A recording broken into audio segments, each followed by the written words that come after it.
ำไรจำปีกาลายตนะกาลายตนะสังขายตนะจงยังสามเบิงเสือนังขามายามผู้วังผู้คุณของผู้โสผู้ของน้องไว้ที่เขาเอตังโคสรนังเขมังเอตังสรณมุตตมังเอตังสรณมากรรมสัพพทุกขาปมุสติเอตัมตัมติพระตราสังขารรณามยาเจ้าทั้งสามนั้นสรณมลองไลพึงอิงเกลีซึ่งหนังในซ้ำเคมัมอัมปันมีเพเขียนตักปันเปลี่ยนก็เย็นซื่อสาเป็นมังกลาลีลงหงห้างเยาเอตัมตัมติพระตราสังขารรณามยาเจ้าทั้งสามนั้นสารนำลองไลพึงอิงเกลีซึ่งหนังในซ้ำอุกตมัมพึงอิงตะกาพึงอิงเกลีตะกาเกลีทั้งหมดทั้งเสียงเสื้อนั้นเห็นอันเมียร้อนต้นต่างเลยเป็นเสียงเสียงเยาเอตัมตัมติพระตราสังขารรณามยาเจ้าทั้งสามนั้นสารนำลองไลพึงอิงเกลีซึ่งหนังในอากรรมเอาให้ลองตั้งมันเสร็จแล้วสัพพทุกขากาตีลองหยาบอยากหันใจทั้งเสียงทั้งหลงเสื้อนั้นปมุสตุตักเตออกมนปนรอดไหลมันอ่ำห้างเยาจำหนังธรรมปฐปาลีจอมีมาอัมปันมีเพเขียนตีปึงเปลี่ยนเมียทันไหลพ้นรอดทุกข้าและตามดีพระตราสังขารรัตนาเมียเจ้าทั้งสามนั้นเมื่อจันวันเมื่อไหนปีใต้สอหิไปปากปลาย16นี้วันที่90เดือน2เหง22เมียนวันอาทิตย์เดือน11มนว่าจึงนำให้เสียวแล้วจังมีสังตั้งมีทั้งปอกเขาปอกลุงไม้และมีออกคำหลอดเดี๋ยวก็พี่น้องหมู่พี่ซุ่มน้องทั้งหมดทั้งเสียงเจออยู่ในทุ่งโป่งเลยสร้างในเมืองใต้เขาได้ก็จะอยู่หลายเวียงอยู่หลายที่สีตาก็ในเมื่อเลี้ยวในเข้ามาเหตุการณ์โฮมตีเลี้ยวกันยามหู้จักกันเสียวแหล่ห้อยห้องกันโจกันมาเหตุการณ์ดีกุศลตาหน้ากุศลศีลากุศลภาวนากุศลในวันเดือน11มนวันออกว่าเมืองใต้ว่าซึ่งในเสียวแล้วจังไรเอาน้ำใจเจตนาเพิกเจนข่าวเสือเจ้าตาหน้าเขาตั้งบทตั้งเสียงเสียวแหละหามาโคหลูตั้งตานกาวังมหาลัยกาวไรปองเปลี่ยนเอามาเยืองอ่านกับหลูตามดีพระตราสังขารนามเจ้าตั้งสามเสียวและย้อนสู้หาลัยอยู่ลีกินวันก็เย็นซื้อสาป่าวันตามเมื่อนาเอาอันเป็นวันเหลือน11มนวันพระหลวงเบื้องในเฮ็ดเปลี่ยนรองตั้งมันเสียวและเมื่อจันวันเมื่อนี้ตะกาบอมเหมียวเขาก็เลยถึงมาที่วัดพระนานอกอันมีสังฆาเจ้าใต้อยู่ไว้กำพร้องเนี่ยเลยมาหลู่ดันวันเหมือนไหนผู้สูบพันหลีอันตะกาปองเมียวเขาทั้งหมดทั้งเสียงไรเฮ็ดไรสร้างไรหลู่ไรตันมามือจัดก่อนปานอ่อนเส้นนั่นแหละสังอันตึกไรเฮ็ดไรสร้างอันตึกไรหางไรปองอยู่ย่ามมือเหลียวเส้นนั่นแหละสังอันตีไรเฮ็ดไรสร้างกว่าวันตามเมื่อนาเส้นนั่นแหละสังผู้สูบทั้งหมดทั้งเสียงเส้นไหนเป็นตาหน้าผู้สูบเป็นศีลาผู้สูบเป็นภาวนาผู้สูบตะกาเขาทั้งหมดทั้งเสียงเยาผู้โสพันหลีตั้งบทตั้งเสียงอันหลานมาเจอไหนเนี่ยแต่เอาวันเมื่อไหร่ก็วันตามเมื่อนาให้อันตะกาปองเหมียวเขาตั้งบทตั้งเสียงอยู่ลีกินวันก็เย็นซื้อสามีมังกลาเตรียมทนเนื้อตัวเนื้อเสยเนื้อขึ้นเนื้อเย็นเนื้อฐานะที่อยู่ด้านเศร้าดีกว่าที่ไปที่เฮ็ดที่สร้างที่ยังที่มาตั้งบทตั้งเสียงเสียวแล้วอะไรอยู่เลยอายุวันน่ะสุขภาพปฏิปันน่ะอเกี่ยวหลงหาเปิงเตรียมทนกูพ่อกูสัตว์ปาน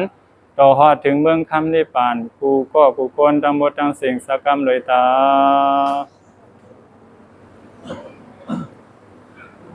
หับสินหานเนาะอามพันเดวิสรันวะ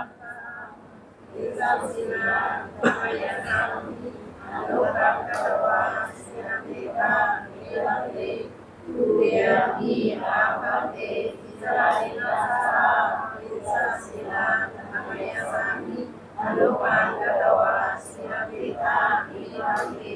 ทาเรียงอิอาปันติสิสลานิทัสสะอิทัสสิลาธรรมยสังอนุปังกตวาสินาปิตาอิทังกิยามหาวดามิตังวเตธานะโมตัสสะภะคะวะโตอะระหะโตสัมมาสัมพุทธัสสะ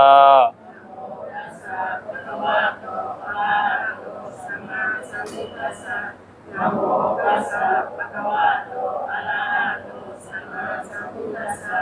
นะโมตัสสะภะคะวะโตอะระหะโตสัมมาสัมพุทธัสสะ พุทธังสรณังคัจฉามิธัมมังสรณังคัจฉามิสังฆังสรณังคัจฉามิ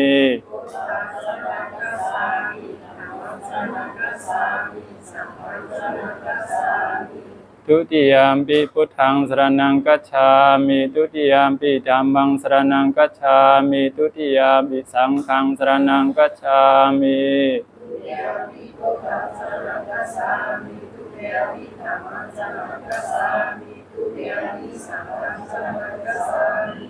ตติยามปิพุทธังสรณังคัจฉามิตติยามปิธัมมังสรณังคัจฉามิตติยามปิสังฆังสรณังคัจฉามิ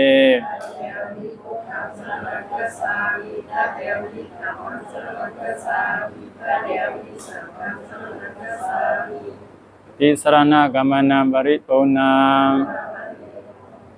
ปานาติปาตาเวรมณีสิกขาปดังสมาธิยามิ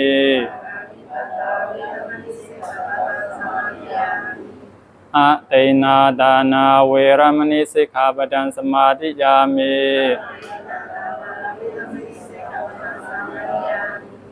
กาเมสุมิสสาสาราเวรมณีสิกขาปดังสมาธิยามิ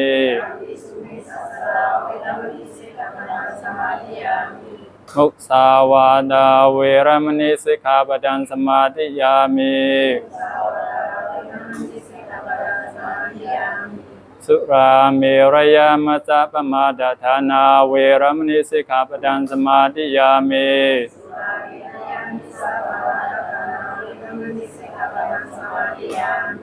ตัวเจอเปื่อนทั้งหลายลองฆ่าตายหมายใจเงื่องเวทิคาอผู้ของเปื่อนอ่ำปานลองลักจานอันในเงื่องเวทิคาอโอเมมีเจ้าของโกดหอมสอง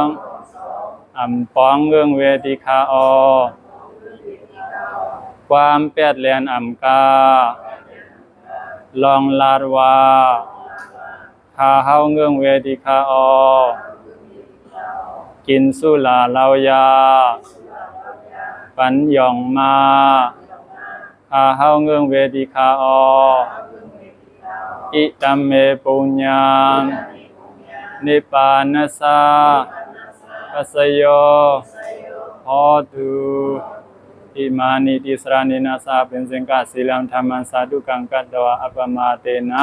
สัมปาเตถาเราขอเดวันบริกสงเมตตาบันตากาเขานะไปใจกัดเย็นเฮทอมผิดปังสังขารเจ้าเขาทั้งหมดทั้งเสงเนี่ยไว้ใจเมตตากรุณา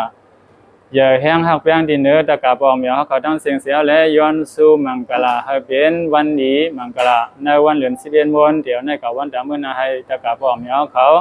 อยู่ลีกินวันรอดเพลอดลานกับวันดำมื้อนานั้นเอาเมตตาน้ำนาเสลอดคออันเป็นปริธรรมตราพระเป็นเจ้าผู้ตนผู้ป้าเสกำขานะโมตัสสะภะคะวะโตอะระหะโตสัมมาสัมพุทธัสสะนะโมตัสสะภะคะวะโตอะระหะโตสัมมาสัมพุทธัสสะนะโมตัสสะภะคะวะโตอะระหะโตสัมมาสัมพุทธัสสะพุทธังสรณังกัจฉามิธัมมังสรณังกัจฉามิสังฆังสรณังกัจฉามิทุติยามปิพุทธังสรณังกัจฉามิทุติยามปิธัมมังสรณังกัจฉามิทุติยามปิสังฆังสรณังกัจฉามิตติยามปิพุทธังสรณังกัจฉามิตติยามปิธัมมังสรณังกัจฉามิตติยามปิสังฆังสรณังกัจฉามิสัมพุทเตอาทวิสันจตวาทสันจสะสะเกปัญจสัตตะสะ สานินามามิสิรสาหังเตสันธรรมันจะสังฆันจะตัดนานามามิหานามการานุภาเวนันทวาสะเปอุปาทวอเนกาอันตรายาภิวินาสันตุเสสะโตสัมปเทปัญจปัญญาสัสสติสหัสเกตัสสะตัสสหัสานินามามิสิรัสอังเดสันดามันจะสังฆันจะตะเรนะนามามิหานามการนุภาเวนันทวาสะเปอุปาทวอเนกาอันตรายาภิวินาสันตุเสสะโตสัมปเทนวัฏรสเตทัจจตาเลสัสสะสะเกเวสติสัตสะสานินามามิสิรสาหังเตสันธรรมันจะสังฆันจะตัดนานามามิหานามการานุภาเวนะสัพเพอุปาทเวอเนกาอันตรายาภิวินาสันตุเสสะโตอาเสวนาจะปารานังปันติตานันจะเสวนาปูชาจะปูชเนยันเอตามังการัมวัฏมังปฏิโรปเดสวาโสจะปุเพจะกัตถปุญญาตาตัสมาปณิติจเอตามังการัมวัฏมังปะอุสัจจันจะสิปัญจวินัยโยจะสุสิกิโตสุภาสิตาจยาวาจาเอตามังการัมวัฏมังมาตาปิตุปาทานังปัตตาราสสังฆโหอนาคุราจักขัมตาเอตามังการัมวัฏมังทานันจะสังสริยานันจะสังฆโหอนาจานิกามานิเอตามังการัมวัฏมังอารติวิรัตอาปามาจะปานาจะสังยโมอาปมาโตจะธรรมิสุเอตามังการัมธรรมังการวะจะนิวัตโอจะสันตุเดจะกตัญญูตากาเลนะธัมมาสัพพะเอตามังการัมวัฏมังขันติจะสัพสัตตาสมนานันสัตตาสนังกาเลนเอตามังการัมวัฏมังสัพพะมจริยาจัยสัจจานาดาสนาเนปานาสัจิกิริยาจเอตามังการัมวัฏมังโพธัสสะโรเบหิเจตัมยัสสนะกัมปะติยโสกังวิรัสังเขมังเอตามังการัมวัฏมังตาดิสานิกตวานาสัพพะธัมมปราสิตาสัพพะทัสสะกาจันติตันเตสัมมังการัมวัฏมันติการณียมัตตกุสเรนยันตังสันตังปะตังอภิสัมเมสัสสะโกอุตุสัสสุตุสัสจะสัมพุทโธอนาติมานิสันตุสะโกจะสุปโรจะภะเกโตจะสันนาอุกาวติสันตินริยจะนิปโกจะโสอนันโนเกโตนาจะโกตาสัมมาจาริเกนสิโยปะเลอุปวัตโยสุขิโนวะเขมิโนวันตุสัพสัตตาภวันตุสุขิตาตาเยเกจิปานะโพธาติตัสสาวะวานวสิสาติขาวาเยมาจิมราสกาอนุกัตถุราเดตาวาเย เยวะตัวเรวะสันติอวิตวเรวะสัพพเวสีวะสัพเพสัตตาภวันตุสุขิตาดานะปารวะปารานิโกเปตนาติมันเยตกัตกินจิปยาโรสนาบัติขสัญญาณัญญมัญญาสตุขมิสยมาดายดานิยามปดายุสาเอกปดมนุราเคปิสาปะโพเตสุมาณสัมภาวะเยอปริมาณังโอตังอโตจติริยัญจะสัมปะตังอเวอาสปะตันเดทังสารามนิสิโนวะยาสังรัมเบตเอตัมสเตงอธิทายะพระมะเมตังวิหาราอิธรรมาอุเทเทนสานุปกรรมศิรวัตสเนนปันโนกาเมสุวินัยเกตัมนัยสัตุกาภัสสยาปุนาเรติติปิโสภะคะวะอะระหังสัมมาสัมพุทธ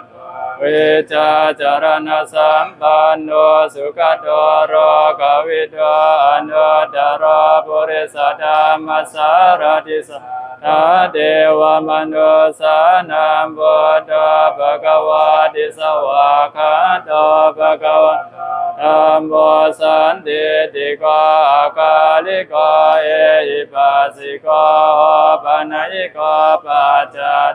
เวทิตาภเวญโยเอติสุปฏิปันโนภะคะวะโตสาวกสังโฆอุจุปฏิปันโนภะคะวะโตสาวกสังโฆยายะปฏิปันโนภะคะวะ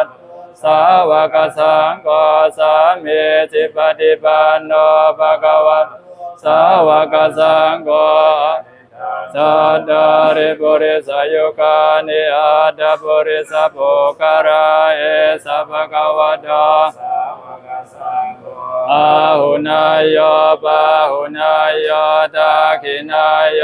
อัญชริกรณิโยอนุตตปัญญาเขตังโลกัสสติปะหงสาสมปินิมิตาสาวุฒานตังกิริมการังอุติตะโกลัสสะเสนามารันดานาติตามวิตินาจิตาวามุนินโตตันเตตัสสะภวตุเตจยมังการานิมาราติเลกัมปิสิทัสสะปาราเตงโครัมปนารวะกัมมะกัมมดันทยาขังกันเตสุตันดาวิติ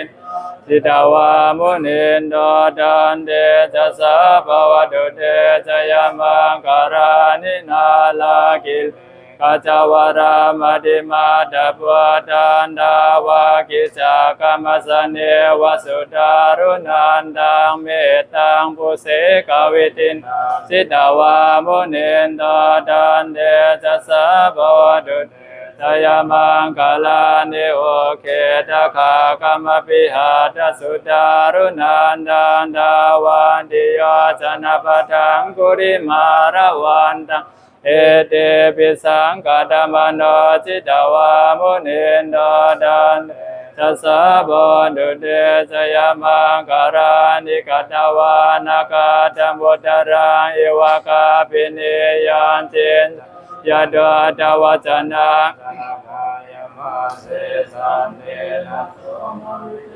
จิตาวามุนินโตตันเตจัสสะภวตุเตจยมังการานิสัจจังอาตะเกตุงปิโรปิธรรมนามัตติอันตปัวตัมปัญญาปเทปัสสิสิตาวามุนินโตตันเตจัสสะภวตุเตจยมังการานินันโตปนันทพุสกัมปิพุทธามะเอเตมโพเตนะเทระพุสก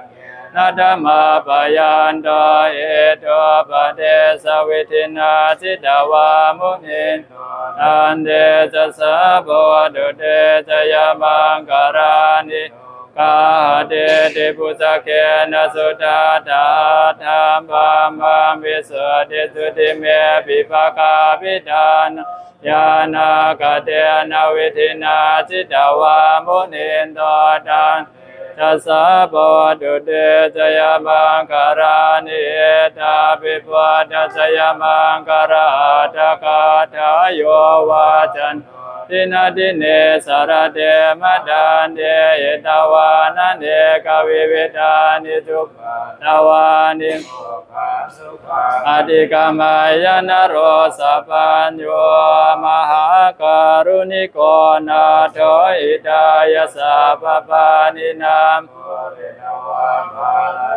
สัพพะปัตตาสัมปติโมธรรมังเอเตนะสัต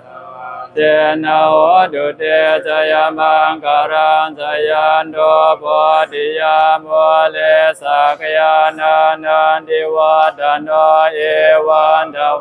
วิจโยโหอิจยาสุจยามังกะเลอปราจิตาลังเกสีเสปะระกาเลอภิเสเกสัพพะทานามอากาปะโตปะโมทติสุนาคาตังสุการังสุปาปาตังสุโหติตังสุกันโนสุมะตาจัสสุเยตัมพระมจาริสุปตากินังกายกรรมังวาจากรรมังปตากินังปตากินามโนกรรมังปณิเตเตปตากินปตากินานิกตวานรพันธาเทปตากินเนปวัตุสัพพมังคลาขันตุสัพพเทวตาสัพพพุทธานุภาเวนัสสทธาสุทิภวันตุเตภวตุสัพพมังค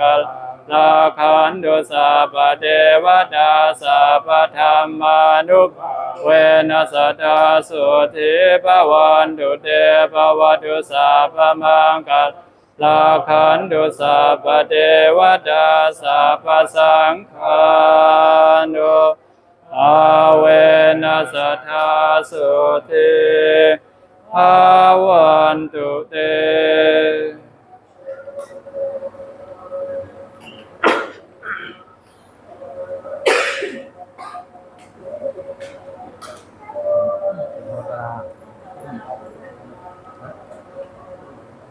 เอาละผู้รู้มาครับ กำไปคาเดียวพอตนาได้กำไปคาเดียว ผมอยากถามว่าที่เขาย่างก็ถอดกระดาษที่อ่อน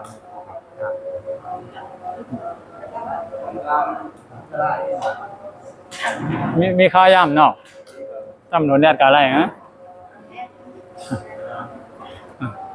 มือตันวันเหมือนไอ้เนี่ยจำหนังเพียงทุ่งไตเฮา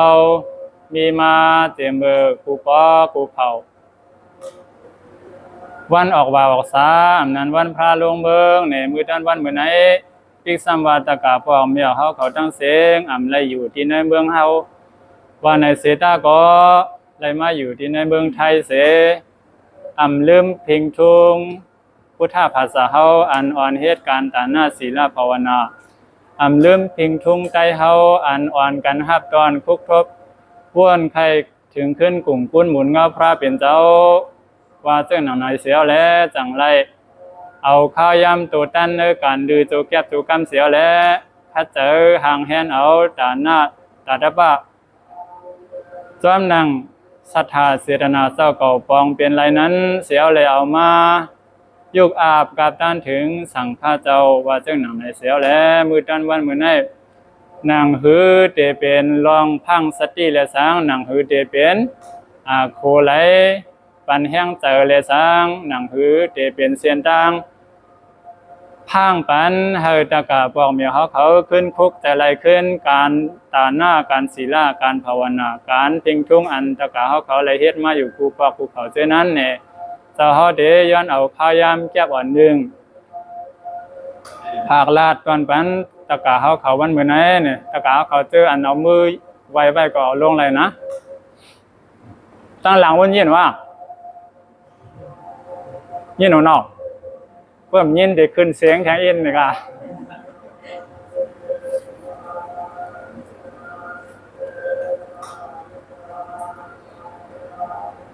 ตะกาเขาก็กำพองก็เตยานเฮิรนยานเยมาไก่มาหึงมาไก่เสียมก็มาหึงหนาเย้าอ่ำไปเลยปอกขึ้นมือเสียปอกเสียเผาก็เตมีกำพองก็ตึกมาเหม่อก็เตมีก็เปิดเส้นนั้นแหละมือตั้นวันเมื่อไหนให้เป็นวันลีมังกลาเฮ็ดให้ตะกาเขาตะกาเขาโลทุกคนวนใครแต่คืนดังเฮินดังเย่เนี่ยก็ทุกคนวนใครกลุ่มก้นหมุนเงาปอเมเฮาเลยสร้างเสียสมาเฮาเลยสร้างเนี่ยอันเฮ็ดให้เฮาไล่มาอยู่มาตกเมืองไก่มาหลีมาอยู่กัดเย็นอยู่เจ้าไหนเนี่ยก็อย่าไปลืมกลุ่มก้นหมุนเงาเขาไล่หลีไล่เปลี่ยนเย้าวันในเสตาก็เธอขึ้นคุกใจไล่ขึ้นกลุ่มก้นหมุนเงาเขาอันเขายำเลี้ยงหลูเฮามาอันเขายำมีกลุ่มหมุนหรือเฮามาอันเขายำสอนอีกสอนไล่ปันเฮามาเจ้านั่นความหนึ่งคอตัวเลี้ยงหนึ่งตัวก็ว่าในเสตาก็เปิดเขายำสั่งยำสอนยำเป็นภูมิกลุ่มหมุนหรือเฮาแล้วเฮาเหตุการณ์ดีกู้โสเมื่อเราเสียมว่าเฮาคุกคนวนถึงขึ้นปอเมเฮาเลยสร้างเนี่ยปอเมเฮานั่นอีกซ้ำว่าเขาเสียงกรรมสุดมูลกว่าเยาเกาหลีตึกมีอายุอาศักอยู่เกาหลีการเหตุการณ์ดีกู้โสนั้นเนี่ยเฮาวนถึงเขาเจ้าเสียวแล้วแจกเพกู้โสอันเฮาไรเฮ็ดไรสร้างอยู่ตาเสเฮ็ดเมื่อไรเสียมว่า1อิด1ออดก็อย่าไปทางเรียกอย่าไปไว้เมาการรีกู้โสดังบ่ดังเสียงเสนั้นเนี่ยเฮาแจกเพปันปอเมเฮาเสียซ้ำมาเฮาผีสังสัตว์กดดังบ่ดังเสเนี่ยก็เป็นนั่นแหละใต้เฮาก็มีลองเย็นเงพิงทุ่งอันจะจับจำความไปขอสั่งสอนพระเป็นเจ้าเสียแล้วเนี่ยไหว้เสียเฮาเฮ็ดการรีกู้โสมากูปอกนั่นกำลังนั่นเฮาได้แจกเพกู้โสหยาดน้ำนะนั่นก็เมื่อหยาดน้ำในสร้างเมื่อเหตุการณ์รีกู้โสเมื่อไรเสียมว่าเนี่ยให้ตะกาเขาคือคนอ้วนถึงขึ้นกลุ่มก้นหมุนเงาปอแม่ใส่สมาอันเป็นภูมิกลุ่มต่อเขา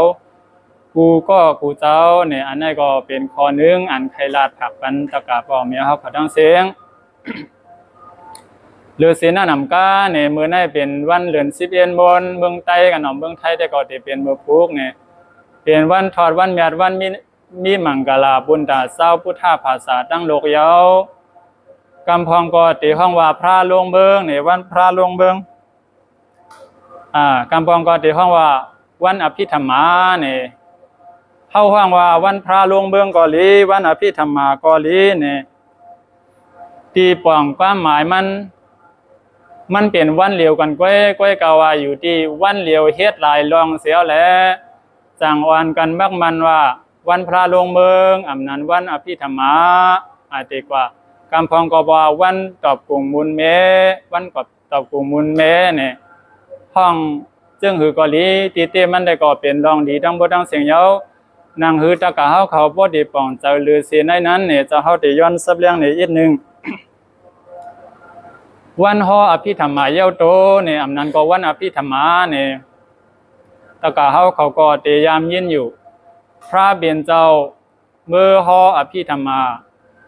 เหนือเมืองผีเข้าดัง3เรือนเนี่ยเดี๋ยวเมื่อเรือน8โมนเข้าดัง3เรือนพระเบียนเจ้าภูบไลตราเสียวเนี่ยไหว้เสียมันเจ้าไลเจ็ดหวานั่นเนี่ยเมื่อมันเจ้าไลเจ็ดหวานั่นเมื่อฮอตราเหนือเมืองผีเต่าวัดติงสาเนี่ยกอบสังแลพระเบียนเจ้าเมื่อฮอตราเมืองผีกอบสังแลมันฮอในเมืองกวนหลาเพราะเนี่ยจึงอภิธรรมาในมันลึกลำแห้งหนาแลรองตั้งอันพระเบียนเจ้าอำฮอในเมืองกวนในมันมีอยู่3รองในรองหนึ่งก็กวนเฮาใน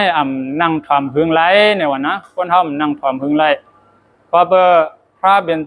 ยนเจ้าฮอในมันตียาวมันตีหึงมันตีนานเพราะว่าเอาเมืองกวนเฮาว่าเนี่ยตั้งหึงมัน3เดือนแน่แต่มี90วันเนาะเบิ่1เดือน30วันแต่มี90วันเนี่ยนั่งถ่อมข้าวดัง30วันเนี่ยจอนตะกาวได้ เขาได้คำแล้วคำไรเนาะสิว่ามันเนตได้ไรเนาะบอกสิว่ามันเนตกลางมันได้นะถึง90 วันก่อนหน้าก็เป็นนั้นแหละลองตั้งหมายหนึ่งอันพระเบียนเจ้ามือฮอตราในเมืองผีตะวันติงสานั้นเนี่ยก็เบอร์ก้นเฮาอ่ำถ่อมไรอ่ำปันข้าวยามอ่ำเยื่อนกันถ่อมไรข้าวตั้งหึงแต่นั้นเนี่ยลองตั้งหมายสองก็หยันก้นเฮาอ่ำขึ้นไรเนี่ยก็เบอร์ตราพระเบียนเจ้าอันเป็นอภิธรรมานั้นมันลึกลำหนาแห้งแล้วตาเตห่อปันก้นธรรมดาโยโย่เจ้าหนังเฮานั่นเฮาไปปองใจอะไรกำเหลวเนี่ยก็เบอร์พระเบียนเจ้าผู้ลองตั้งเจ้าในเสียวแล้วมันจังไรเทียบตัดมือฮอที่เมืองผีเนาะลองตั้งหมาย3อันพระเป็นเจ้าฮอมือฮอตราตีเมืองผีนั่นเนี่ยก็เบอร์ตาเมื่อตอบกลุ่มบุญเมเจ้าเกจูเจ้าเนี่ยตะกะเฮาเขาก็ตียามหู้ยามดูปื้นพระเป็นเจ้าพระเป็นเจ้าก็ระมาเฮาไหนไหว้เสมันเกิดออกต้องเมมาเลย7 วันเยาเนี่ยเมเจ้าเลยตายเลยเสียงกรรมสุดมุนกว่าเมื่อเปลี่ยนคุณปีสันตุสีตาตั้งในเมืองผีก็เบอร์ตึกเกิดออกมาเลย7 วันก้อยแล้วพระเบียนเจ้านั่นมีข้าวยามมีตื้อตั้งตัดเลยตอบกลุ่มบุญเมเจ้าเกจูเจ้าปิก3 วันนั้นเสตาก็พระเบียนเจ้าในต้อนลืมกลุ่มบุญเมเจ้าเกจูปิก3 วันตั้นเลยหันนาเมจัดในวันในเสตาก็พระเบียนเจ้าซ้ำเป็นภูมิญาณผู้หันเลยจัดอันป่นมาเจอนั่นแหละเนี่ยพระเบียนเจ้าผู้ว่าเมเจ้านั้นตายเมื่อเป็นคุณพีสันตุสีตาด้านในเมืองผีไหว้เสียเจ้าเขาแก่งกำตราไรตราเยานั้นเนี่ยพระเบียนเจ้าก็ขึ้นทุกใจไรขึ้นกลุ่มกุ้นบุญเงาเมเจ้าเสียแล้วเตเอาตราอภิธรรมาในมือห่อผักตอนบันคุณพีสันตุสีตาก็อันยามเป็นเมเจ้ามือจัดเป็นอลองเสถท่านั้นว่าเจ้าหน้าในเสียแล้วพระเบียนเจ้าจังไรเทียบตัดมือฮอตราตีเมืองผีลองตั้งอันพระเบียนเจ้ามือฮอตราตีเมืองผีนั้นมีอยู่3 ข้อหนึ่งก็ย้อนโกนเฮาเยื่อนกันถ่อมหึงไรตั้งหึง90 วันข้อ2ก็ย้อนเบอร์ก้นธรรมดาโยโย่เจ้าหนังเฮาปองใจไรพระเบียนเจ้าผู้หันลองในข้อ3ก็ตอนตาติดกอบกลุ่มบุญเมเจ้าเกจูเนี่ยพระเบียนเจ้าจังไรเทียบตัดฮออภิธรรมาตีเมืองผีเตเอาเมื่อเดือน8 ม้วนต่อถึงเดือน11 ม้วนวันเหมือนไหนเป็นวันเย้าโตมันนะเฮาลาดไรว่าเป็นวันอ่องหมานวันไหนก็ไรก็เปิดพระเบียนเจ้าฮอตราอภิธรรมา7 แก้มนั่นอ่องหมานเย้าโตเสียวแล้วเดี๋ยวขึ้นปอกลงมาเมืองกวนวันเหมือนไหนเนี่ยในปืนพระเบียนเจ้านั่นจี้แจงเดี๋ยวไว้เจ้าหนังไหนก็เบอร์ลองตั้งอันพระเบียนเจ้าฮอดอภิธรรมาเย้าโตเจ้าหนังไหนเสียวแล้วกำฟังก็อ่อนฮีข้องว่าวันอภิธรรมาเนี่ยอันนี้ก็เป็นรองตั้งอันเขาห้องว่าวันอภิธรรมากำในวันพระลงเมืองในไหว้เสพระเบียนเจ้าห้ออภิธรรมาเมื่อไกลนั่นนะอันว่ากวนเขานั่งถ่อมไรก็เฮียงและผีเขาซ้ำนั่งถ่อมไรในก็เบิกกวนเมืองกวนและเมืองผีมันเปลืองกันเขาว่าปาก1 วันเมืองผีปากปีเมืองกวนเนี่ยมั้ยจ้าปากปีเมืองก้นเนี่ยเมื่อเปลี่ยน1 วันเมืองผีก็เนี่ยว่าก็เป็นอะไรข้าวดัง3 เดือนเนี่ยข้าวดัง3 เดือนเนี่ยบนนับเมืองผีว่าเนี่ยมันก็มีถึง90 วันก็มันมี1 ชั่วโมงเลยก็เป็นนั่นแหละมันเปิงกันจังไหนอันเมื่อฮอเมืองผีนั้นมันมีแก้บ่อน1 ก้อยวันเนี่ยเสร็จแล้วก็บนนับเมืองก้นเฮาแต่มันถึงยาวหนาอะไรหลายคนเฮานั่งถ่อมไรเนาะข้อหมาย2เนี่ยพระลงเมืองเนี่ยวันพระเบียนเจ้าฮออภิธรรมาเย้าโตลีงามยาวติจ้าลงขึ้นมาเมืองก้นยาวเนี่ยเปลี่ยนวันเดือน11 ม้วนวันเหมือนไหนก็เบอร์นั่นแหละผีสางสัตว์กวนดังหมดดังเสียงเจออันยุ่มยำนับถือศาสนาพุทธพระเบญจเฮานะในฮู้ว่าพระเบญจเฮาเตลงมาเมืองกวนวันเหมือนไหนยาวนี่แหละอ่อนกันไปฮับตอนจำหนังพิงทุ่งเฮาไต้เฮาก็เฮ็ดมาเข่งต่างพูดและสร้างนั้นก็เข่งต่างพุทธอันนั้นก็เข่งสางพุทธนั่นเมื่อย่ามหนังนั้นเนี่ยพระเบียนเจ้าเตลงมาข้ายามเตียงขึ้นกันเนาะข้ายามเตียงขึ้น12 บ้องเนี่ยตะกาดกวนเฮาซ้ำฮู้ไว้อ่อนตั้งว่าพระเบียนเจ้าเตลงมาเมืองกวน ไหว้เสกเขาฮู้เย้านั่นเนี่ยก็มันก็เป็นมอหูคำเนี่ยหาตั้งดูตั้งต้านอ่ำคึดจำเย้ากำพองก็ดึกกะมีในให้ในหน้าก็จักเอาตนเขาตนยาเอียงเสมาจักเอาหมักเตียงกล้วยมันจ้ำหนังอันเจ้าเก่ามีจ้ำหนังอันเจ้าเก่าตั้นเฮ็ดไรนั่นเสียแล้วเอามาเยี่ยงอันหลูด้านพระเบียนเจ้าเนี่ยคอในก็เอาตั้งหันถึงเจ้าคู่ลงธรรมสามีวาแดเมื่อกูปองนั้นเมื่อปานพระเบียนเจ้าเมื่อพระเบียนเจ้าตึกลงเมืองนั้นก็เบิกก้นห้อมตั้นหู้ไว้ทาวันตั้งแล้วตั้นไหลสังก็จักเอานั่นเสียมาเยี่ยงจูหลูด้านพระเบียนเจ้าไว้กาวันมื้อนั้นได้เฮาอย่าไปเยี่ยงเฮ็ดจังนั้นเย้าก็เพื่อเฮาฮู้เตียดต่อหลีว่าพระเบียนเจ้าได้ลงมามื้อแล้วเย้าก็วันแล้วเนี่ยเฮาฮู้เตียดต่อเย้าอย่าไปเอาจังนั้นเสียแล้วมาเยี่ยงห้อยเก่าเฮาหมออัปเดตเฮาหมอตัวจอมกับปานเสียแล้วเรียกลายพ้องเนี่ยตั้งหันถึงเจ้าคู่ธรรมะได้เตรียมไว้เนอตั้งหันถึงเจ้าธรรมะนั่นหนังนั้นเนาะก็เบิ่มมือนั่นได้ก็เบิ่มตั้นหู้ไว้เท่าอันตั้งแล้วเอาอันลิบอันเขียวมันมาหลูมาลองเนี่ยกำในซ้ำเฮาหู้ไว้หลีงามเย้าเขาก็เฮาถูกหลีหุงซุกพักก็ถูกหลีหุงซุกเสียแล้วเยื่องอันหลูต้านบ่ได้จึงผู้สูมันแค้นเตไลน้ำเนี่ยตั้งหันถึงเจ้าพุทธมาผักไว้จังนั้นเนาะ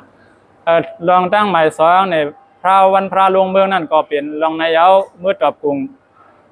งวนเมียเจ้าเกสู้เย้าโตเสียแล้วเนี่ยเตลงมาเมืองโกนวันเหมือนนั้นเนี่ยก็อ่อนห้องว่าวันพระลงเมืองเนี่ยข้อหมายสองเนาะเที่ยงอันนึงเนี่ยพิงทุ่งอันฮับตอนพระเบียนเจ้านั่นมันใจกวนก้อยเนี่ยเจียมนกเจียม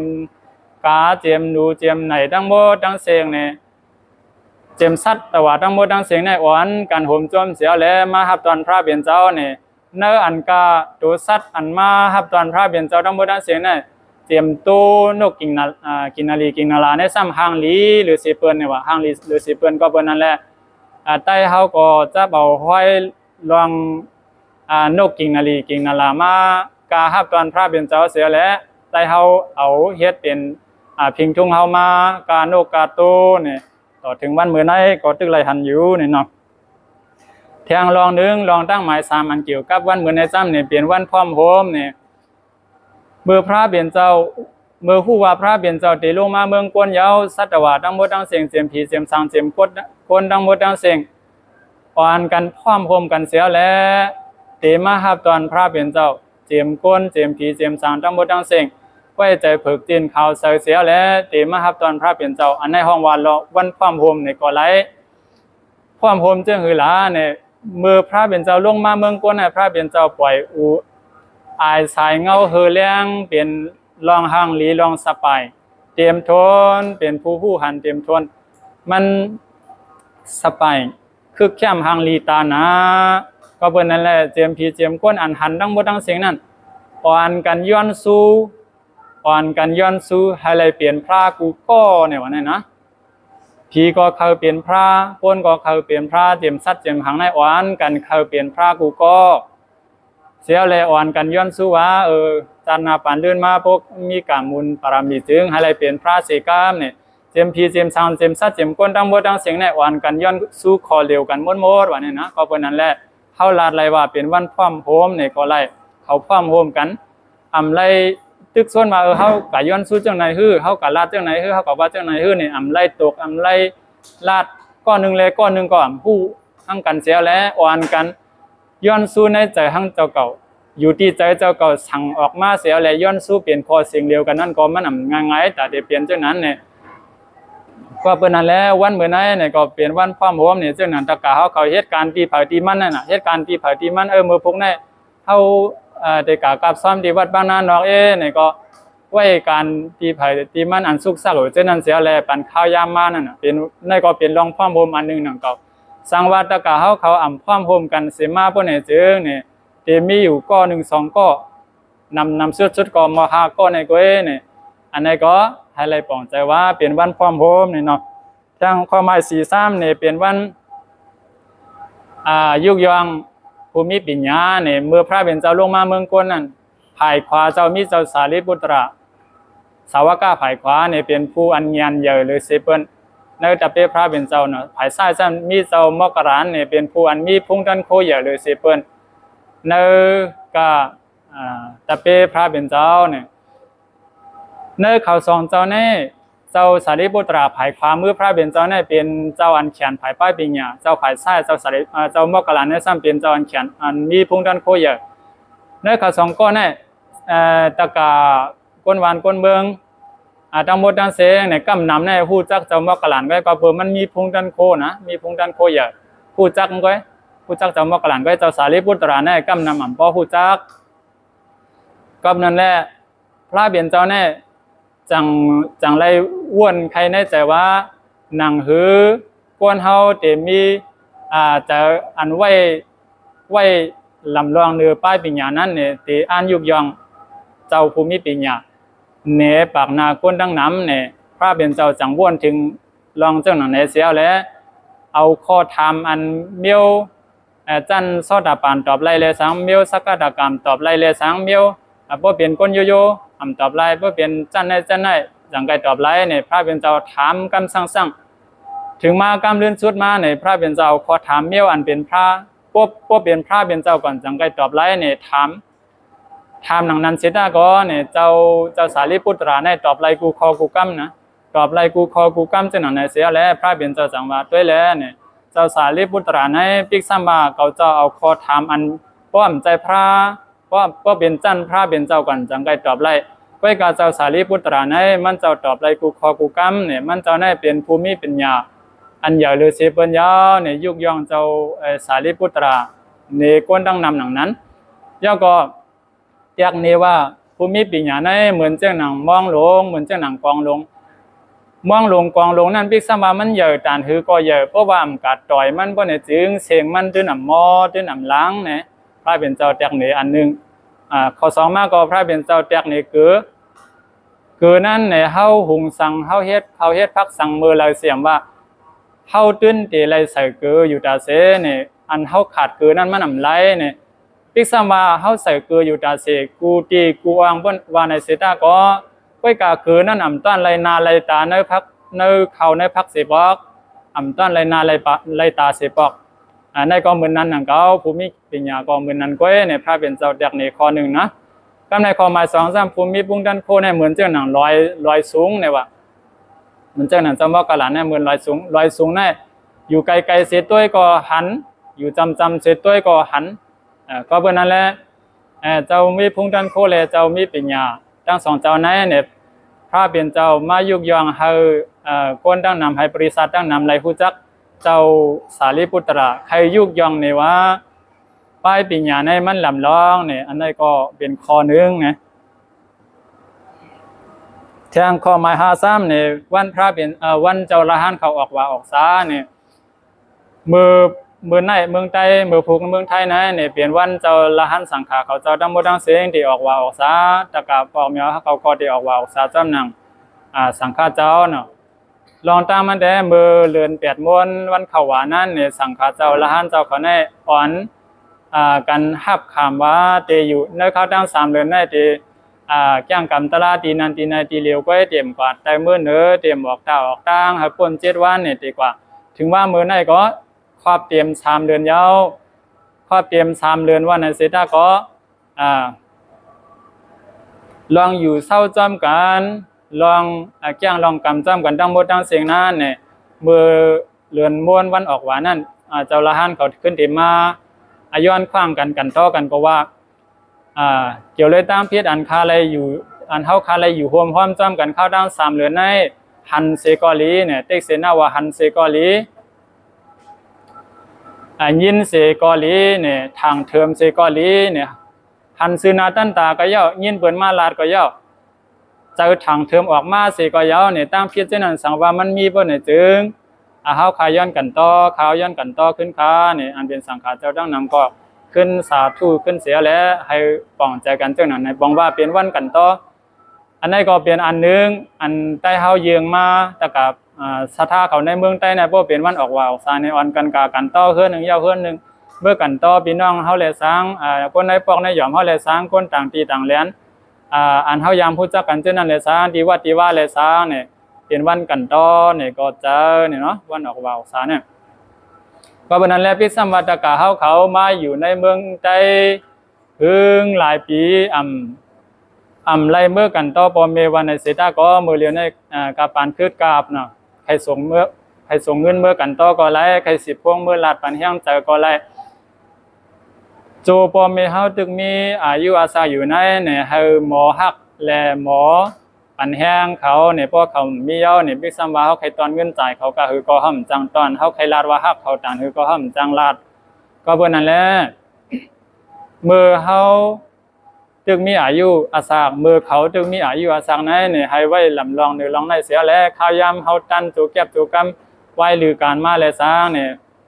วันมื้อไหนเลยซะเนี่ยมื้อไหนเป็นวันกันต่อเอาว่าออกซะเนี่ยว่าตะกาวเขามีข้าวยำตันพวกไหนจึง10พงมือปั่นแห้งและสร้างมือลาดลองเฮาอยู่ดีกินวันก็เขาโจมเนาะเข้าไล่มุงม่วงเงินค่ำลงลางเพราะฮู้ว่าเฮาอยู่ดีกินวันรอดเพพวกไหนจึงเนี่ยเขาก็โปโจมหนายาวปิกสังว่าเฮาซ้ำไล่ตอนเงินจ่ายเขาพวกไหนจึงเขา1แค้นโจมแทงเนี่ยอันนั้นก็ใครผักถึงตะกาวเขาเจอตึกมีปอมีเมเนาะตึกมีปอมีเมนั่นเนี่ยเฮากันต่อปอแม่เนี่ยเพราะที่สัมบามมีเยาวันในสิตาก็เหตุการณ์ดีกุศลกันเขาเนี่ยมันเจอหนังวันเหมือนในก็เพราะเขาหยัดน้ำกล้ามเนี่ยขึ้นทุกคนวนถึงเขาเสียแล้วแจกเพกกุศลกันเขาบ้านเนี่ยในก็เป็นวันหนึ่งวันปรับปรุงพ่อแม่เนี่ยก็เจอนะเพราะว่าเขาไล่หลู่ต้านเขาไล่ย้อนสู้ปันเขาเนี่ยวันปรับปรุงพ่อแม่เนี่ยก็เจอก็เป็นนั่นแหละตากะเขาเนี่ยอย่าไปลืมกลุ่มมันพ่อแม่มือเขาถึงมีอายุอาศักมือเขาจึงมีข้าวยามนั่นเนี่ยข้าวยามจูเก็บจูกำหมอนก็ให้ทุกคนถึงเขาให้ลัดต่อเขาปันข้าวยามเขาจูเก็บจูกำเนี่ยอันนั้นก็เป็นข้อหนึ่งอันใครผากถึงตะกาเขาวันเมื่อไหร่เนี่ยอันลานมาตั้งหมดตั้งเสียงนั้นเป็นวันอันเกี่ยวเลยวันเหลือน11มวนวันออกว่าเนี่ยแต่มีหมอกกันนายหนึ่งกำในซ้ำแต่ใครผากปันแทงตะกาเขาเจอมาเหตุการณ์อยู่ในเมืองไทยนายใครปากถึงเข้ามาหาลองกัดเย็นเนี่ยอันพระเป็นเจ้าเขาไว้ลอกี่กัดเย็นนั้นมันมี มันมีอยู่4ข้อหนึ่งในอาทิสุขาเนี่ยเพราะว่ามีก่อนจังไกกัดเย็นเพราะมีเนี่ยเลยกัดเย็นเปิงแตงมันเฮาว่าเงินเฮามีเงินเฮาเตะไรลองกัดเย็นก็เพื่อเฮามีเงินแหละเฮาจังยานวันยานเฮิรนยานปอยานเมยานพี่น้องเจอคือยานวันยานเบื้องเฮาเหลียแหละไหลมาก็เพื่อเฮามีเงินแหละเฮาไหลลองกัดเย็นก็เพื่อเฮามีอันเฮาใครไหลนั่นแหละเฮาไหลกัดเย็นก็เพื่ออันเฮาใครไหลนั่นเตกะหาดีไหลก็ไหลเปิ้นก็มาปันเฮาหลายๆแล้วเฮาเปลี่ยนอันใจไม้ใจเหลือใจฮ้อนไว้ตาเสก็เปิ้นนั่นแหละข้อหมายนึงเนี่ยลอกี่กัดเย็นหมายนึงนะเป็นอาทิสุขาเนี่ยพวกอังกฤษว่าก็จะเป็น happiness of perception เนี่ยอันเฮามีนั่นเฮาไรกัดเย็นเนี่ยว่าป้อมมีก่อมไรกัดเย็นมีอันว่าไหนบอกว่าไรหมายถึงเฮามีใจรอผ่านมีอีกหนึ่งก้อยก่อเพราะว่าเฮาหมอไว้เจอเฮาหมอห่มจ้อมหนังอันเฮามีเฮาหมอหั่นใจจ้อมหนังอันเฮามีบ่เนี่ยจึงมันเป็นอาทิสุขายาวเพราะว่าใจนั้นเฮาซ้ำรอผ้าเยอะพวกนี้จึงเนี่ยเปลี่ยนสัตเทลงเตรียมว่ามีเงินล้นผ้าก็จังบนเสื้อไหลก็เปิด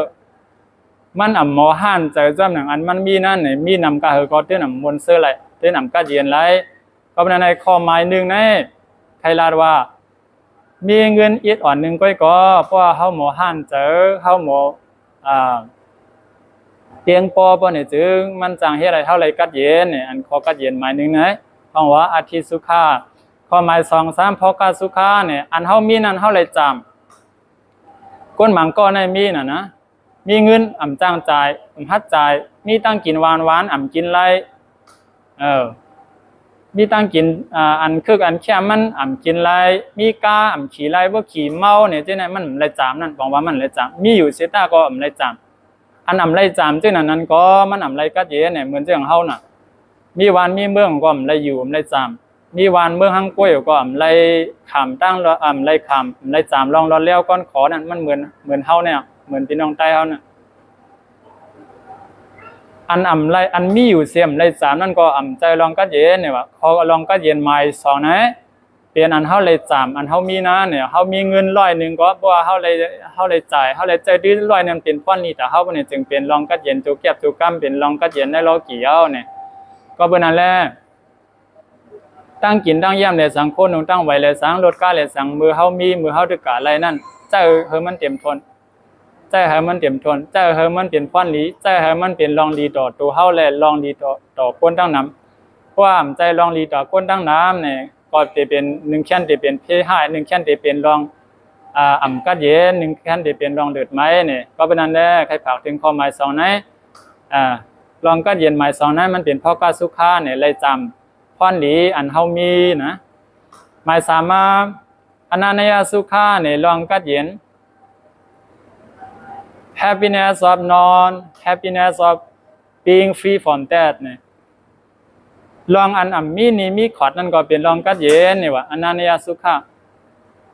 เพราะว่าคนมีนี่มีขอดแน่จังเอาอะไรมาเตียนกะหันหน้าเจ้านี้ก็ใครไปเพราะว่าฮู้ว่ามันสิมาเตียนเฮาดีกว่านั้นเพิ่นนี่ป้อมฮัดกว่ายาวนี่ใจเฮาเบิ่มมาอยู่ในใจยาวก็เพิ่นนั่นแหละคัดใจอย่าไปเฮาอะไรมีนี่มีขอดปิซัมว่าเฮาอะไรมีไว้วันในเสดาก็อย่าไปลืมเตียนคืนเฮาเตียนคืนปอกอิดปอกออดจำหนังเฮาเปลี่ยนไรนั่นดีเลยเสียอันเฮาเตียนเสียเลยหายหน้าหาย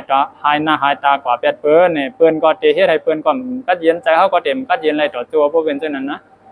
ก็เปิ้นนั่นแหละหนังหื้อที่เป็นลองกัดเย็นนั่นเนี่ยคัดใจอย่าไปอะไรมีนี่มีขอด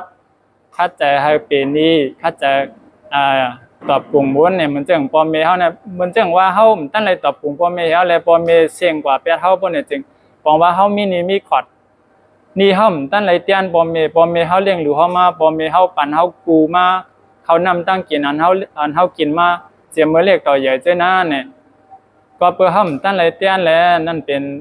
อันรองตั้งอันหนึ่งอันเฮ็ดให้ใจเฮาก็เย็นก้อยกับปิซัมวันนั้นสิตาก็เพราะว่าเฮาเลยตอบเฮาเลยเฮ็ดการรีกู้สู่ปันเขาเคลื่อนไหวสิเขาเสี่ยงกว่าเพราะนี่จึงนั่นก็เหมือนตั้งเฮาเลยตอบปรุงหมุนเหมือนตั้งเฮาเลยตอบเหมือนตั้งเฮาเลยเตียนนี้เขาขึ้นยาวเนี่ยอันนี้เป็นนี่หมายรองก็เย็นหมาย3นะอย่าไปให้มีนี้เจออันตั้งเลยตอบปรุงพอเมียเจนั่นเจออันตั้งเลยตอบแทนกลุ่มมุนเมเจ้าเคจูปอเจ้าเคจูที่นั่นก็เมื่อเฮาดึกคุกใจไรนะเนี่ยเหตุการณ์รีกุศลเสียแล้วเหตุการณ์รีกุศลเมื่อไรเสียมว่าเพเมตตาปันเขาในคุกใจไรเขาเนี่ยถึงเหมือนตั้งเฮาเตียนนี่เหมือนตั้งเฮาคัดใจเป็นนี้อย่าเฮามีนี้มีคอร์สเนี่ยอันนี้เป็นรองกัดเย็นรอกี่หมาย3นะหมายลื่นสุดอนาวสนาสุขาเนี่ยเป็นรองกัดเย็นอันมีตั้งพิษ happiness of non guilty เนี่ยเป็นรองกัดเย็นอันมีตั้งพิษเพราะว่ามีดังพิษเนี่ยไรกัดเย็นเนี่ยว่าพระเป็นเจ้าเฮาไว้นะเพราะว่ามีดังพิษเนี่ยกูมันยอบไรเก่ากูมันหันเก่าเพื่อเฮาเฮ็ดดีเนาะกูมีคนมาหันกูมันทางเทิมเลยเก่าจังไหนเนี่ยเป็นรองใจกูใจไม่เสียเลยมีรองกัดเย็นน่ะก็เปิ้นนั่นแหละอย่าไปอะไรมีดังพิษเฮาหนังกันอยู่จ้ำกันก็2ก็เสตาก็อย่าไปให้มีดังพิษต่อกันให้มาปล่อยว่างปันกันให้มาปองใจปันการเป็นผมเมกันกอลีเป็นไต้ก่อกันกอลีเป็นลูกล่างแบบปอมเมเป็นเมลูกกันกอลีเนี่ยอย่าไปให้มีตั้งพิษต่อกันเพราะว่ามีตั้งพิษจังนั้นก่อนจังเตจังกัดเย็นเหมือนเจ้าหนังเฮามาเมืองไทยเนี่ยเพราะว่ามีวัดมีไว้ก็บอกว่าเฮามีตั้งพิษเพราะเฮามีตั้งพิษเนี่ยเฮาดีกาตั้งบุญก็เฮาฮัดเฮาโกบอกว่าเฮาไรกัดเย็นเพราะว่าเฮามีวัดมีไว้มีพาสปอร์ตเต็มทนเพราะเนี่ยจึงก็เปิดเฮาใจคนมีตั้งพิษเลยเฮากว่าอะไรก็ไล่เฮากว่าอะไรก็ทางห้างเฮากว่าอะไรก็รอดแล้วเนี่ยมันเป็นรองกัดเย็นอันนึงก็เป็นนั้นแหละในรองกัดเย็น4อันใน1นะหาอันเฮาเคยมีนั่นให้มันมีนั่นใจว่ามีล้วนมีเหลือมีนำก่อนจังไกห้องว่ามีใจมี1อีก1ออดก็เพราะว่าเฮาหมอหั่นใจหมอเพียงพอจำหนังเฮามีนั่นจึงเนี่ยเป็นรองกัดเย็นอันนึง2มาเพราะว่าเฮาเลยเจ้าจ่ายเฮาเลยเจ้าตื้อข้อความอันเฮามีนั่นเพราะเนี่ยจื้อเนี่ยเป็นรองกัดเย็นอันนึง3มาเพราะว่าเฮามีนี่มีขอดก็เป็นรองกัดเย็นอันนึง สีมาบอกว่าเฮามีตั้งผิดก็เป็นลองกัดเย็นอันนึงเนี่ยก็เปิ้นนั่นแหละนางฮือตะกาปอมยาเขาเตมีลองกัดเย็นในลอกีโจตึกอยู่ตึกสร้างตึกเศร้าตึกกว่าตึกไปในเมืองคนไหนเนี่ยคัดแจงเรื่องเวอั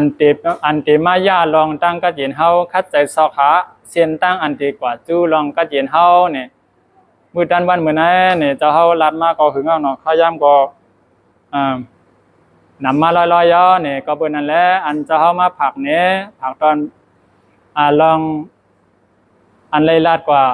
เกี่ยวเลยลองวันพระลงเบิงวันอภิธรรมาวันตอบกลุ่มบุญปอเมวันยุกยองป้ายปิญญาวันออกบ่าวสาวันกันตอวันตอบกลุ่มบุญปอเมอันนั้นก็ลองกัดเย็นสีเปิงเจอในตั้งหมดตั้งเสียงไหนเนี่ยพิสัมบาตะกะเขายามหู้มาเมื่ออ่อนตั้งสีตาก็เฮาเปลี่ยนลองพังเตือนเฮาขึ้นคุกใจไรขึ้นคอสั่งความสอนพระเป็นเจ้าเสียวและ10เฮ็ดสั่งกว่าวันตามมื้อหน้าตะกะเขาซื้ออันยามหู้มาเจนั้นก็เฮาเก็บเอาเป็นลองหมายต้องเจ้าเก่ากว่าตาเฮ็ดสั่งยางจู้ลองกัดเย็นสีเปิงนั่นเสียวและมื้อตันวันมื้อไหนเนี่ยในวันเดือน11วันมื้อไหนในหนังอันตะกะเขาทั้งหมดทั้งเสียงไล่ไว้การไว้งานไล่คัดใจตัวตันเสียวและหาเครื่องดูโคตันมากับซ่อมกับปั้นตันที่สังกัดใต้วัดบางนานดอกปันมื้อไหนผู้สู่พรนี้ทั้งหมดทั้งเสียงเสไหนย้อนสู่ปันตะกะปอมเขาทั้งเสียงให้ไล่อยู่ดีกินวันก็เย็นซื้อสามีมังกลาเนตัวเนใจเนเฮือนเนเย็นเนที่อยู่ตันเศร้าเนที่เหตุการณ์ที่กว่าที่มาทั้งหมดทั้งเสียงให้ไล่จามจ้าขามจ้าลองกัดเย็นสีเปิงเต็มทวนบิ๊กซัมว่าเฮาไปเต็มเฮาตึกขาดไว้สีลองในก็คัดเจอยางจู้เซียนตั้งอันเตมีตั้งพิษมีบักเปิงอันเตยางจู้กว่าถึงที่ลองกัดเย็นไรนั้นเนี่ยคัดเจกับกำอิดเนี่ย1 วัน 1 อิด1 ปอง 1 อิดเนี่ยก็เฮาจังถึงไรลองกัดเย็นอยู่ก็เบอร์เจ้านั่นแหละให้ตะกะเขาเลยคำจ้าจามจ้าลองกัดเย็นสีเปิงนั่นเต็มทนกูก็กูควรทั้งหมดทั้งสิ่งสักกรรมเลยตา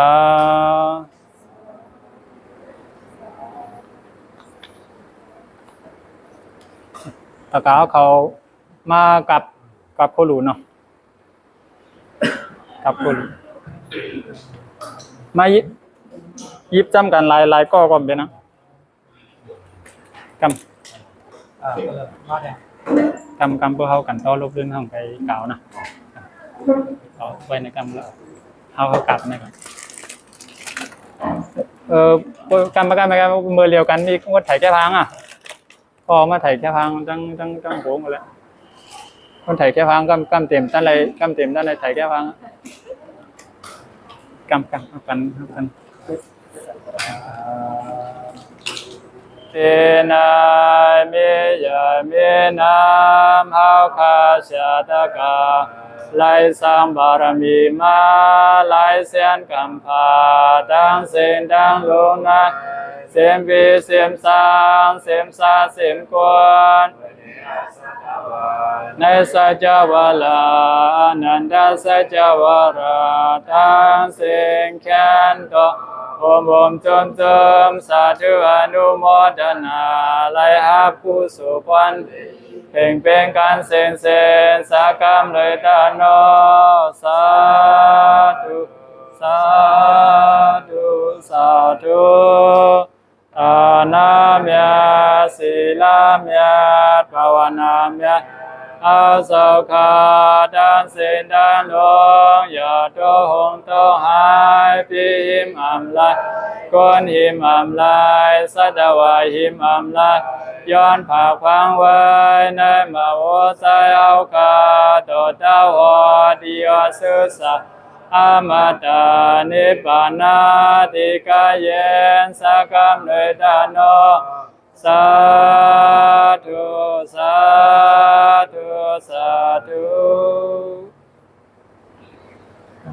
อันนั้นปอกไม้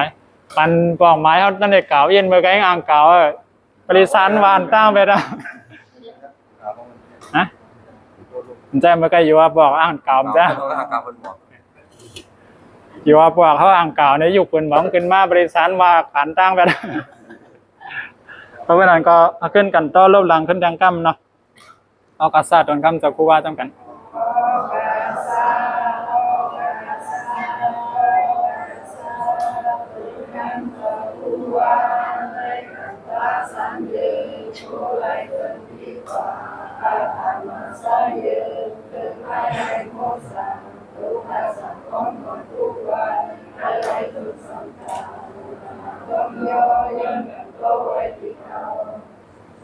โอวาตุสัพพมังคลังลักขันตุสัพพเทวตาสัพพพุทธานุภาเวนะสัทธาสุขีภวันตุเตโอวาตุสัพพมังคลังลักขันตุสัพพเทวตาสัพพธรรมานุภาเวนะสัทธาสุขีภวันตุเตโอวาตุสัพพมังคลังลักขันตุสัพพเทวตาสัพพสังฆานุภาเวนะสัทธาสุขีภวันตุเตสัพพิติโยวิวัสสันตุสัพพะโรโควินาศสันตุมาเดปวันตุนตรายาสุขิริกายุโกภวาอภิวาทนาสิริสันนิสัมพุทธาปสายโนจัตตารโอธรรมวุฒานติอายุวโนสุขังภะรัง